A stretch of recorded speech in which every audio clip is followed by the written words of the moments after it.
The New Horizons spacecraft is currently flying past Pluto. 1. For the last few days, it's been giving us our first clear look at the world, and it should be making its closest approach at the moment this article is posted. Either that, or hitting your car, I guess. It's hard to imagine how that could happen, even if New Horizons had headed to Earth by mistake. Unless there's been an especially strange freeway accident. Your car is currently within the Earth's atmosphere. All that air stops spacecraft from flying into ground at full speed. But maybe you took a wrong turn and ended up near Sharon, or maybe you drove into a freak extremely low pressure system, leaving no atmosphere above you. It could happen. 2. New Horizons is about the size and weight of a grand piano, and is currently screaming along at about 14 kilometers per second. If it hit your car, it would be pretty bad for both vehicles. How fast is 14 kilometers per second? Here's my favorite comparison for putting that speed in perspective. If you were standing at one end of a football field and fired a gun toward the other end, right while New Horizons flew past you, the spacecraft would reach the far end zone before the bullet made it to the 10-yard line. 3. This high speed means that by this afternoon, New Horizons will be on its way out of the Pluto system. 4. And over the coming days and weeks, it will let us know what it saw today. It can't talk to Earth and take photos at the same time, so right now it's spending all its time taking pictures and gathering data. Later today, the spacecraft will pause the data gathering for a moment to send a brief message to Earth. No results, just, hey, I'm still alive. If it is still alive, that is, it's flying at terrifying speed through a part of the solar system we've never visited.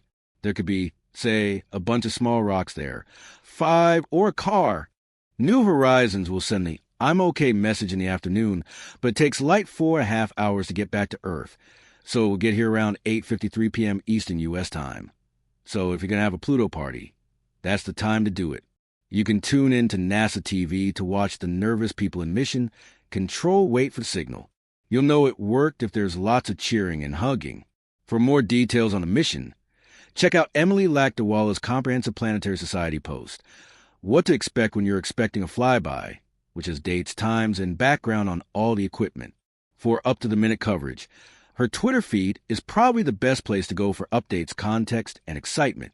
So what does all this mean for your car? Passenger cars have crumple zones, which are areas of the car designed to fold up and absorb some of the force of an impact before it reaches the passenger cabin.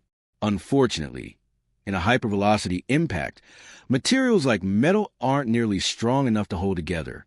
Instead of crumpling, they splash. New Horizons and your car's crumple zone would splash as bits of them pass through each other, and the resulting spray of metal would do the same to the rest of your car. From a distance, it would probably look approximately like this. Here's the good news. NASA will have to pay for your car. Under the Convention on the International Liability for Damage Caused by a Space Object, NASA and the U.S. government would clearly be on the hook for the damage. And since you wouldn't be considered at fault in the accident, in most states insurance companies would be legally prohibited from raising your premiums. The situation would be slightly complicated by the fact that this would be a nuclear accident. New Horizons flies too far from the sun to use solar panels, so it's powered by the heat from a bunch of lumps of plutonium-238. The container holding the plutonium is sturdy, since it's designed to survive atmospheric re-entry, and has done so. However, it's not designed to survive entry into a Chevy. The container and the plutonium inside, it would be splattered across the landscape. The U.S. government will not only have to replace your car, it will probably have to replace much of your neighborhood. This has actually happened before. In 1978, the Soviet satellite Cosmos 954, which carried a nuclear reactor, re-entered the atmosphere and disintegrated over Canada. The Canadian government spent millions cleaning up the radioactive debris near Yellowknife. They demanded over $6 million CAD from the Soviets for the cleanup, and were eventually paid $3 million. Hopefully, New Horizons is currently flying past Pluto. But don't worry. If it somehow hits your car instead, the U.S. government will cover things. To find out which one it is, Pluto or your car, tune in to NASA TV and watch your driveway.